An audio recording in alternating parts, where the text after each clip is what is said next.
আজকে গোপালগঞ্জের হামলার তীব্র নিন্দা এবং প্রতিবাদ জানাচ্ছি, কিন্তু আমি এনসিপির নেতাদের উদ্দেশ্য করে একটি কথা বলতে চাই। আপনারা আপনাদের সভা সমাবেশ সফল করার লক্ষ্যে প্রোটোকল হিসেবে পুলিশ সেনাবাহিনীদেরকে ব্যবহার করতে পারেন না।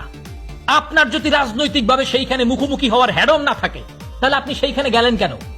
আগে হেডম অর্জন করতেন, ক্ষমতা অর্জন করতেন, শক্তি অর্জন করতেন, তারপরে যাইতেন। আবার আপনারা দোষারোপ করছেন পুলিশদের যে পুলিশ সেখানে সঠিক ভূমিকা পালন করে নাই।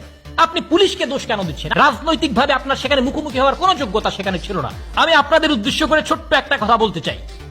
আপনারা এতদিন নানানভাবে নানান বক্তব্য দিয়ে যে প্রশ্নবিদ্ধ হয়েছে, যে ঐক্যের 12টা বাজিয়েছেন, ঢাকা আইসা সর্বপ্রথম সেই ঐক্যটাকে ঠিক করেন। রাজনৈতিক ঐক্য ছাড়া আপনাদের ভিত্তি শূন্য।